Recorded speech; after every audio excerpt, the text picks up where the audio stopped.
Les méchants entrent chez vous. Alors comme dans le film Panic Room, vous vous rappelez, avec Jodie Foster, vous pourriez vous enfermer dans une pièce blindée. On appelle ça une Panic Room. C'est en plein cœur de la maison en général. Il ne faut pas en parler au conditionnel parce que cette Panic Room existe en version belge. C'est une invention wallonne. Ça s'appelle le Bunker Kit. Bunker Kit. Vous allez voir que c'est idéal pour échapper à une prise d'otage. Ça concerne les familles de banquiers qui sont souvent objets de tiger kidnapping. Ça vous permet également d'échapper aux voleurs. Le Bunker Kit.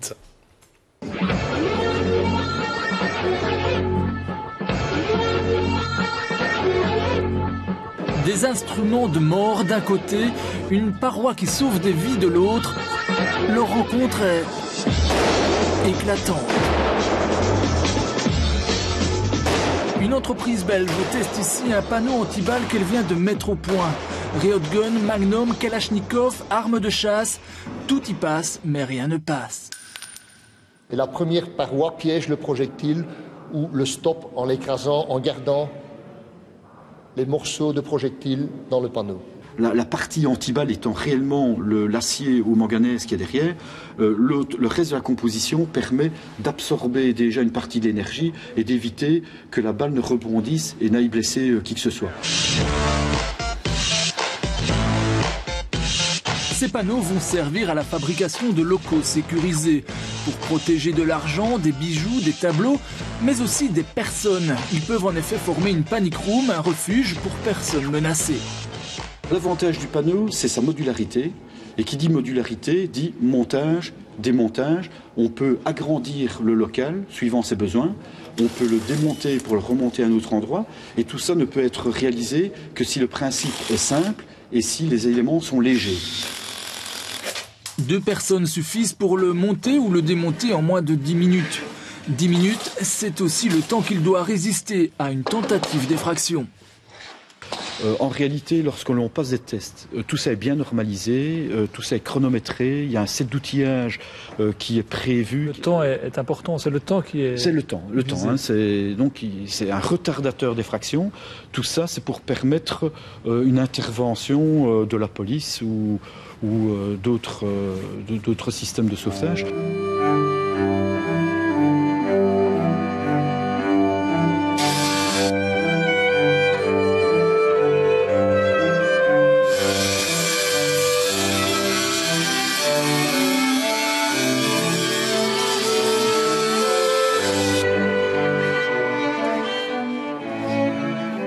Alors dites-moi, c'est inviolable alors? Je pense, oui. Honnêtement, faut perdre assez bien de temps pour essayer d'ouvrir. Là, c'est très physiquement épuisant, très résistant. Il vous faudrait combien de temps pour l'ouvrir? A priori, je vais dire, je serai en cellule avant de pouvoir essayer d'avoir au moins la chance de pouvoir l'ouvrir. Cette innovation belge a déjà conquis les plus grandes banques du pays. Son succès commence également à dépasser les frontières. L'entreprise a dû multiplier par 5 son personnel en quelques années. L'avenir de cette société est plutôt, disons, bien assuré. C'est alléchant peut-être, mais c'est un coût quand même, un bunker kit. On parle de 5 000 €. 5 000 € c'est le prix de base. Et puis vous ajoutez du tarif supplémentaire en fonction de la taille et puis des accessoires aussi du bunker. Et pour l'instant, les clients sont surtout des organismes comme la Poste. Mais évidemment, l'objectif de la société est de vendre ces bunker kits aux petits commerçants ou aussi aux particuliers. C'est pas pour vous endormir, mais je propose de vous faire la lecture à J-1 avant la foire du livre.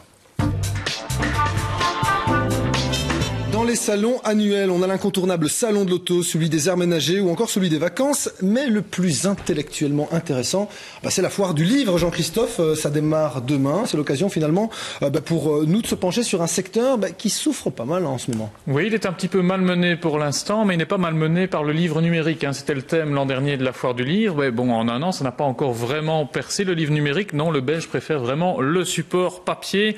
D'ailleurs, les chiffres de vente en Belgique qui ont été publiés par l'association des éditeurs belges confirme qu'il y a un certain intérêt, mais qu'on est quand même en forte régression. On va voir les chiffres pour l'instant. En 2007, on était à plus de 10 millions de livres vendus en Belgique. Et en 2009, on est descendu à 8 200 000. Donc la crise est quand même passée par là. C'est vrai que le secteur souffre un petit peu. Le chiffre d'affaires reste quand même pas mal. 235 millions d'euros. Voilà ce que ça représente, le livre, le support papier en Belgique. Alors ça reste un marché important.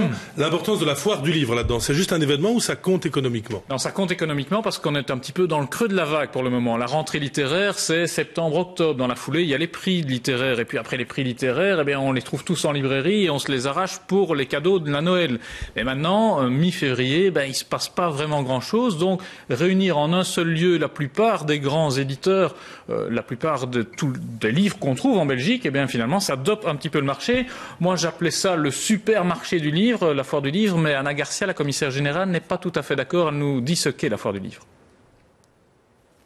Le rassemblement de l'ensemble des maillons de la chaîne du livre. Donc on a à peu près 163 stands qui eux-mêmes évidemment accueillent des dizaines de maisons d'édition qui sont représentées. Donc elles sont plus d'un millier de maisons d'édition et ça va puisque nous sommes un événement généraliste du livre pour enfants. Et là on sait que les collections sont nombreuses, le nombre d'éditeurs de littérature de jeunesse est très important. Ça va aussi jusqu'aux livres juridiques en passant par la bande dessinée, par le livres pratiques, les beaux livres. Donc évidemment, on a des milliers et des milliers d'ouvrages qui sont exposés et surtout beaucoup d'hommes et de femmes pour en parler.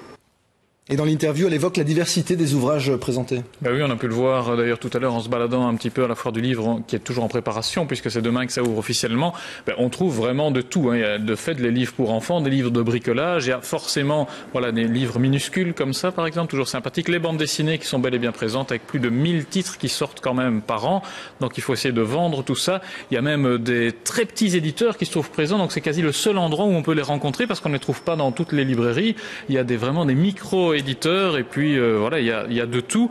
Il y a des conférences aussi qui sont importantes, oui, ça attire du monde. Et il y a aussi les auteurs. Donc ça, il ne faut pas l'oublier puisqu'ils sont quand même près de 950 auteurs présents en 5 jours pour venir dédicacer leurs livres. Et ça, forcément, ça attire du monde. Comme les conférences, de fait, on attend à peu près 70 000 personnes en 5 jours à la foire du livre de Bruxelles. Donc ça, c'est énorme, d'autant qu'il faut préciser que c'est une foire du livre principalement axée sur le côté francophone. Autant le salon de l'auto, on vend des voitures aussi bien aux néerlandophones qu'aux francophones. Non, la foire du livre, c'est vraiment francophone. Donc, intéressant aussi de trouver des éditeurs québécois, des éditeurs suisses. Donc, toute la francophonie est vraiment représentée. C'est un des plus vieux salons de la littérature francophone au monde. Elle est à sa 41e édition, la foire du livre. Et à Paris, par exemple, elle a commencé avec 10 ans de moins. Très rapidement, un site internet à nous communiquer. Alors, foire du livre de Bruxelles.be ou alors sur la RTBF puisqu'on va en parler sur la 3 tous les jours également. La première sera présente et le site internet de la RTBF. Merci Jean-Christophe. Alors pour 1 000 €, t'as plus rien. Ça pourrait faire un chouette titre de film. Mais comme la vie, c'est pas du cinéma, on a plutôt décidé d'en faire le titre d'une série que vous allez retrouver toute cette semaine. Ouais, on les appelle les rois de la débrouille, c'est le vrai peuple de la débrouille. Un quart des Belges doivent vivre avec moins de 1 000 € par mois, avec moins de 1 000 €. Comment on fait pour vivre? Simplement pour s'alimenter, c'est une des questions de base. Voici donc l'objectif de cette série, essayer de vivre avec aussi peu d'argent. Les premiers conseils ce soir sont donnés par Marie-Virginie qui a rencontré Valérie Mailly. C'est le début du feuilleton Roi de la débrouille. La pauvreté est bien plus répandue que celle apparente. Les chiffres de la précarité surprennent. Un Belge sur 7 vit sous le seuil de pauvreté avec moins de 966 € par mois. Ceux qui se trouvent à peine au-dessus de cette limite sont tout aussi nombreux. Immersion dans le royaume de la débrouille.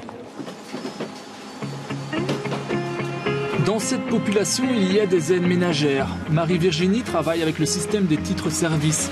Elle commence sa journée dans cet appartement, un ménage parmi la dizaine dont elle a la charge. D'abord, vous devez composer avec les clients, avec leur façon de nettoyer, leurs produits de nettoyage, leurs désiderata. Vous devez composer avec tout ça et c'est pas si facile. Vous pensez qu'il suffit de prendre le torchon, la raclette et... Non, pas du tout. Ce travail, beaucoup rechigneraient à le faire. C'est physique, sale, ingrat, diront certains, pour un salaire de 980 € par mois. J'ai un compagnon, heureusement, qui gagne sa vie. Sinon, je ne saurais pas. Ça, c'est pas possible. Si vous devez compter votre loyer, l'électricité, l'eau, le gaz, la nourriture, et puis si vous êtes malade ou quoi, la mutuelle, les assurances, c'est impossible. Impossible. Marie-Virginie trouve malgré tout du positif dans son travail. Elle a de la chance de vivre de bonnes relations avec ses clients. Toutes les aides ménagères ne vivent pas si bien leur métier. Globalement, la profession souffre d'un manque de considération. Pour l'employeur, vous n'êtes qu'un pion, donc qui sera là pour lui rapporter les utilisateurs et l'argent de l'utilisateur. Mais c'est vrai que vis-à-vis du grand public, je dirais, c'est un peu comme les préjugés qu'on a sur les fonctionnaires. On dit les fonctionnaires sont tous paresseux, ils ne foutent rien de leur journée. Et les aides ménagères, elles ne sont pas très malignes. Elles n'ont pas fait beaucoup d'études. Elles savent faire que ça de toute façon. Alors je ne vois pas pourquoi elles se plaindraient en plus. Si tous les jours on vous prend un petit peu pour une moins que rien, ça peut être compliqué. Et à la fin, oui, ça crée du stress. Le stress, il trouve aussi ses origines dans les transports pour se rendre aux différents lieux de travail. Vous devez vous lever tôt, compter sur toutes les correspondances de ça. Si vous en ratez une, c'est fait. Toute votre organisation est démise. Vous perdez combien de temps à peu près par jour dans les transports en commun? Minimum 3 heures. Avec ces heures perdues, impossible d'envisager un temps plein. Marie-Virginie doit se limiter à 21 heures par semaine. Travailler plus pour gagner plus, cette formule a ses limites avec les titres-services. Le système est de plus en plus décrié. Je connais beaucoup d'aides ménagères qui retournent au travail en noir. Pourquoi le travail au noir permet quoi que ce système de titres-services ne permettrait pas? De gagner plus. Parce que malheureusement, vous retombez dans les mêmes travers où vous profitez du chômage et vous avez le travail en noir en plus.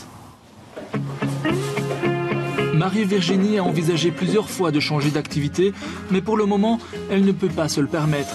Elle doit gagner sa vie avant de penser à s'épanouir au travail. Et demain, on suivra un couple, ils ont la cinquantaine, au chômage, surendetté. On verra aussi comment eux font pour vivre avec moins de 1 000 € par mois. On n'en a jamais parlé publiquement avec Mickaël. Si là, maintenant, on avait une envie pressante, comment on ferait? Une envie de... Quand il faut, il faut. Voilà. Simulation, on ne doit pas. La loi impose à chaque employeur de prévoir des toilettes sur le lieu de travail. Le problème, c'est qu'il y a des situations un petit peu plus compliquées, évidemment. Quand on est chauffeur de bus, par exemple, à part remorquer une petite cabine derrière le bus, il n'y a pas beaucoup de solutions. Il y en a quand même, puisque les techs ont mis en place des toilettes qui se trouvent le long des parcours qui sont empruntés par les chauffeurs, mais c'est pas le cas partout. Ah oui, par exemple, les chauffeurs ont même mené une action de protestation, c'était il y a quelques semaines. Et la situation se débloque petit à petit pour trouver une solution aux toilettes, mais ce n'est pas simple. La preuve avec Laurent Mathieu. Pour beaucoup, c'est un moyen de transport. Mais pour certains, c'est un lieu de travail. Pourtant ici, à bien y regarder, il manque quelque chose. Alors, dans un bus, il n'y a pas de toilette, alors comment fait-on quand on a un petit besoin? Écoutez, je vais vous montrer justement la procédure à faire. Voilà.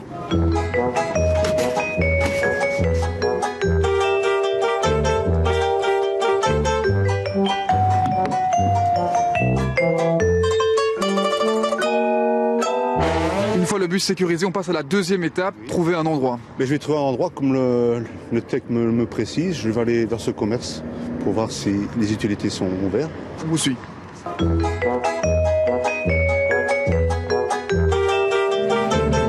Alors? Mais voilà, j'avais oublié que bon, là il est 8h20 et que justement le commerce en question n'est accessible qu'à partir de 10h. Pourtant votre pause termine dans 10 minutes, donc il va falloir trouver une solution. Comment on fait dans ce cas-là? Ce cas-là, voilà ce que je vais faire. Mais je vais me diriger dans le petit parc là derrière et je vais faire ce que je dois faire.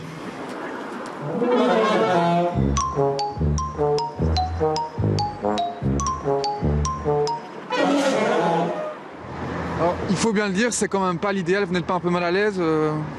Écoutez, quand même, comme ça, les ruiner dans un endroit comme ça, au milieu d'un parc, au milieu où les gens passent tout ça, voilà. Et si la situation est déjà délicate pour les chauffeurs hommes, elle est encore plus compliquée pour les femmes. La solution, la voici. Des commodités particulières, comme au terminus de cette ligne de bus liégeoise. Ce que vous demandez, c'est des toilettes comme ça, un peu partout. Exactement, donc comme vous pouvez le constater, ce sont des toilettes en dur, qui sont plus ou moins propres, et qui sont chauffées, éclairées, et qui ne sont pas à tout le public, donc uniquement pour les chauffeurs. C'est pas évident, mais ça va, il y en a un peu partout. On essaye apparemment d'en mettre à tous les terminus. Espérons qu'il y en aura un peu partout d'ici là. Suite à la mobilisation des chauffeurs de Oui, la direction du groupe Tech a promis d'installer une toilette réservée au personnel. Ce sera dans le centre-ville utois. D'autres installations devraient suivre, après négociation avec les autorités communales. En attendant, ah oui, les chauffeurs font toujours avec les moyens du bord. Ou plutôt les moyens qu'il n'y a pas à bord. Alors si vous devez y aller aussi, dépêchez-vous parce que dans un instant, il y a la météo suivie du journal télévisé. Vite, vite, vite, si vous voulez revoir au quotidien, www.auquotidien.be, même la formule raccourcie, la place à l'actualité dans un instant avec la suite de la mission Didier Renders. Bonne soirée tout le monde, à demain.